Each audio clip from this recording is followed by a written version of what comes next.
Қайырлы кеш, құрметті оқырмандарым, каналыма қош келдіңіздер. Сіздермен бірге Айгерім.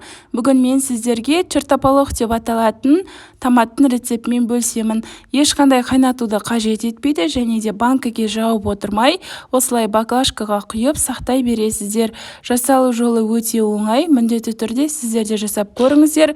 Қою тамақтармен және де нанға жағып жесеңіздер де болады. Осы рецептпен жасасаңыздар 100% жақсы шығады. Сондықтан видеоны өткізбей соңына дейін қарап, каналға тіркеліп, жанындағы қоңырау белгісін басып қоюды ұмытпаңыздар. Ең алдымен бізге қажетті зат қызанақ қажет болады. Осындай дөңгелек түрін алғандарыңыз дұрыс. Содан соң болгар бұрышының да осындай қып-қызыл түрі қажет болады. Содан соң тұз және де осындай хрен жапырағы, сарымсақ қажет болады, 2 бас. Содан соң дәміне қарай ащы бұрыш және де аспирин қажет болады.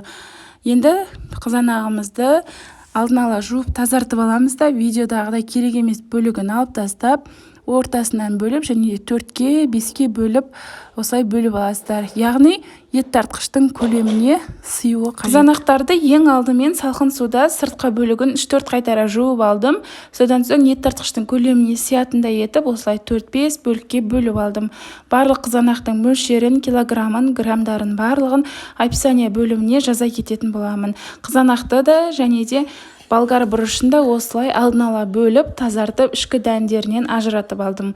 Енді ет тартқыштың көмегімен қызанақты ең бірінші өткізіп алатын боламыз. Мен осындай ет тартқыштың майда көзінен өткізіп алдым. Міндетті түрде қызанақты өткізіп алғаннан кейін үлкендеу бір ыдысқа құйғандарыңыз дұрыс. Осылай үлкен кастрөлге құйып алдым. Содан соң тағы да екінші бөлігін қалған қызанақтардың барлығын жаңағыдай өткізіп алдым. Бұл жерде мен кішкене аздау көлемде жасадым. Егер көбірек жасайтын болсаңыздар, осы массаны, описание бөлімінде тұрған массаны 2 есе ұлғайтып жасайсыздар. Бұл жерде қызанақтың суы, оны ешқандай қоспайсыздар, бөлек төгіп тастаңыздар. Содан соң болгар бұрышын осылай тағы да қызанақтан кейін өткізіп алып, жаңағы қызанақ құйылған ыдыстың үстіне оны да құямыз.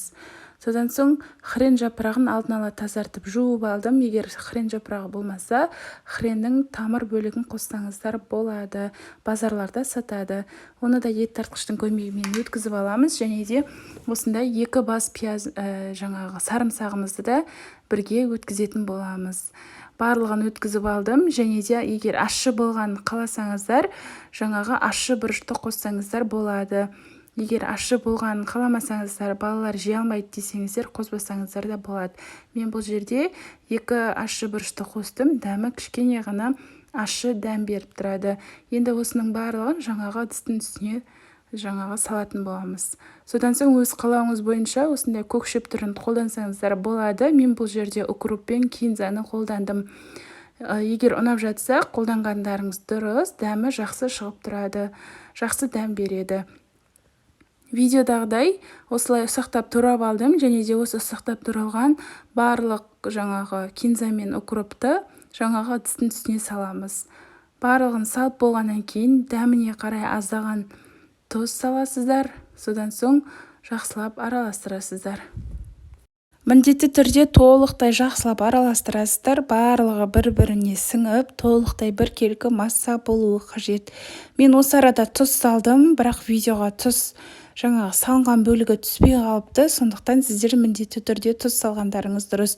Өздеріңіз дәмін байқап көресіздер. Көріп тұрғандарыңыздай осындай қою масса болды. Қызанақтарыңыз еттілеу болса, осындай қою қоймалжың масса болады және де 1 ас қасық осындай қант қосып жіберіп, тағы да бір жақсылап араластырып жібересіздер. Және де аспирин таблеткасын қосатын боламыз. Бұл жерде мен 4 данасын қостым. Менде 3,5 литрдей кішкене 3 кило 800 грамдай жаңағы массада шықты. Егер 4 кило болса, мысалы сіздерде 5 кило болса, барлық мөлшері 5 аспирин қосатын боласыздар.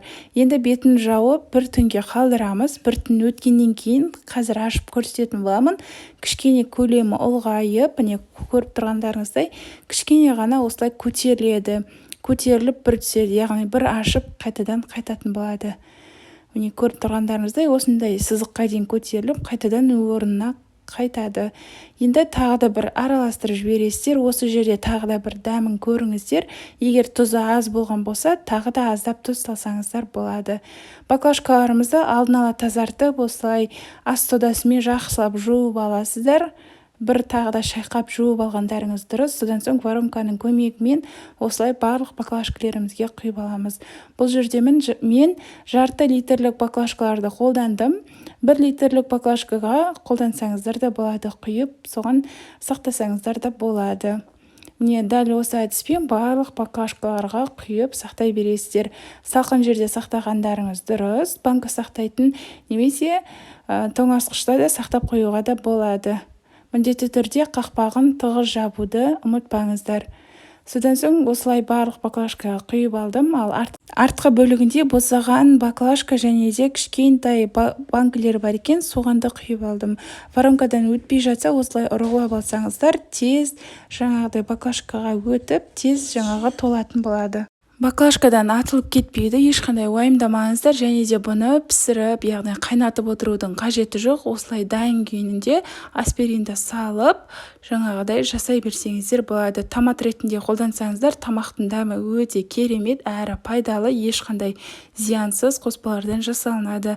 Міндетті түрде осы рецептпен жасап көріңіздер. Барлықтарыңызға ұнайды деген ойдамын. Қою тамақтармен де қолдануға болады. Тіпті нанға жағып жесеңіздер де керемет үйлеседі. Міндетті түрде жасап көріңіз.